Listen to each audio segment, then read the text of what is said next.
Hello everyone. ഇന്ന് രാവിലെ എണീറ്റപ്പോൾ നല്ല വിശപ്പ്. അപ്പോൾ ഞാൻ ബ്രെഡും ബട്ടറും കൂടെ കഴിക്കുകയാണ് കേട്ടോ. പിന്നെ എൻ്റെ മുഖത്ത് ആ ഒരു പിമ്പിളാണ് ഞാൻ നിങ്ങളെ കാണിച്ചു തരുന്നത്.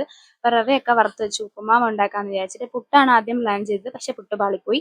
പിന്നെ അതിൻ്റെ കൂടെ ഏത്തക്കയൊക്കെ പുഴുങ്ങി രാവിലത്തെ പരിപാടിയെല്ലാം കഴിഞ്ഞ് ഉച്ചയ്ക്ക് ഊണും കഴിഞ്ഞു. പിന്നെ ഇതാ വൈകുന്നേരത്തെ വിശേഷങ്ങളാണ്. കൃതിയെ കല്ലൊക്കെ വെച്ച് എന്തോ കളിക്കുകയാണ് കേട്ടോ. കാർത്തിക് ഒരുങ്ങി ട്യൂഷന് പോയിട്ടുണ്ട്. ഇന്ന് അവധി ആയതുകൊണ്ട് തന്നെ കുറച്ച് നേരത്തെയാണ് പോയത്. അങ്ങനെ കൃതികയുടെ വീട് സെറ്റായപ്പോൾ എന്നോട് പറഞ്ഞു ഇതും കൂടെ അമ്മ വീഡിയോ എടുത്ത് കാണിക്കുമെന്ന് പറഞ്ഞു. അങ്ങനെ കുറച്ച് നേരം കളിച്ച് കഴിഞ്ഞപ്പോൾ ഞാൻ പിന്നെ പെട്ടെന്ന് കുളിപ്പിച്ച് റെഡിയാക്കി പാറുവിൻ്റെ അടുത്ത് കൊണ്ടുപോകാൻ വേണ്ടിയിട്ടാണ് കേട്ടോ.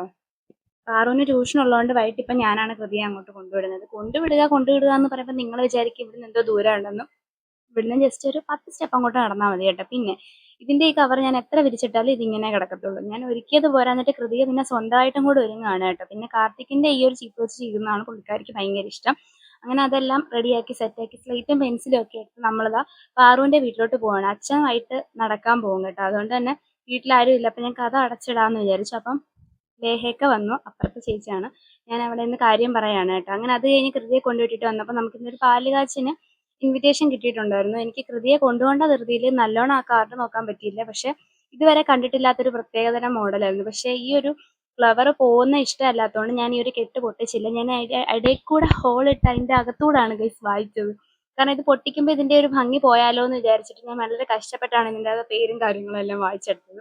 അങ്ങനെ ആ കാർഡിൻ്റെ ഭംഗിയെല്ലാം ആസ്വദിച്ച് കഴിഞ്ഞ് ഉണങ്ങിയ തുണിയെല്ലാം പെറുക്കാമെന്ന് വിചാരിച്ചു. ഇന്ന് വലിയ വെയിലില്ലാഞ്ഞതുകൊണ്ട് തന്നെ 2-3 സെക്ഷനായിട്ടാണ് തുണി എടുത്തത്. നല്ലോണം ഉണങ്ങിയതെല്ലാം അകത്ത് കൊണ്ടിട്ട് പിന്നെ കുറച്ച് ഉണങ്ങിയത് സൈഡിലോട്ട് മാറ്റിയിട്ട് നല്ലോണം ഉണങ്ങാനുള്ളത് വേറൊരു സെക്ഷനിൽ ഇട്ടു. അങ്ങനെ അതെല്ലാം കഴിഞ്ഞ് മേല് കഴുകി വിളക്കൊക്കെ കത്തിച്ചിട്ട് വന്നപ്പം നമുക്കിന്നിതാ നാളത്തേക്ക് ഇഡ്ഡലിയോ ദോശയോ എന്തെങ്കിലും ഉണ്ടാക്കാനുള്ള അരി ഉഴുന്നതാ നമ്മളെ മാടി മാടി വിളിക്കുകയായിരുന്നു കേട്ടോ. പിന്നെ ഇത് അച്ഛനിരുന്ന് വാർത്ത കാണുകയാണ്. ഞാൻ വിചാരിച്ച അച്ഛനൊരു കട്ടൻ ചായ ഒക്കെ ഇട്ട് കൊടുക്കാമെന്ന്. അങ്ങനെ വെളിയിലത്തെ വ്യൂ കാണിക്കാമെന്ന് വിചാരിച്ചത്. എന്നും നമ്മൾ നാമം ചെല്ലുന്നതും പ്രാർത്ഥിക്കുന്നതൊക്കെ വീഡിയോ കാണിക്കുമ്പോൾ നിങ്ങൾക്ക് ബോറല്ലേ. അപ്പോൾ അതാ ഇന്ന് വൈകുന്നേരം ഈ ഒരു കാഴ്ച ഒരു ഭയങ്കര രസമാണ് കേട്ടോ. ഇങ്ങനെ വിളക്കൊക്കെ കത്തിച്ച് വെച്ചിട്ട് ഇങ്ങനെ കാണുമ്പോൾ അങ്ങനെ അതാ ഗൈസ് സൗന്ദര്യം ഒരു ശാപമാണോ എന്ന് ചോദിച്ചാൽ എനിക്കറിയത്തില്ല. എനിക്ക് കണ്ണ് കിട്ടാതിരിക്കാൻ എൻ്റെ ചേട്ടൻ എനിക്ക് വേണ്ടി വാങ്ങിച്ചത് വീടിൻ്റെ ഫ്രണ്ടിൽ തന്നെ കെട്ടി തൂക്കിയിട്ടേക്കുന്നത്. ഇത് എൻ്റെ കെട്ടി തൂക്കിയിടാൻ പറ്റാത്തതുകൊണ്ടാണ് ഞാൻ വീടിൻ്റെ ഫ്രണ്ടിൽ ഇട്ടേക്കുന്നത്. അങ്ങനെ അത് കഴിഞ്ഞ് ഇത് അച്ഛനുള്ള കട്ടൻ ചായയൊക്കെ തിളപ്പിച്ച് കൊണ്ടു കൊടുത്തു. ഇനി നമുക്ക് നെക്സ്റ്റ് ടാസ്ക് എന്ന് പറയുന്നത് കൃതിയും കാർത്തിക്കും വരുന്നതിന് മുന്നേ അരി ഉഴുന്നും അരച്ചെടുക്കണം.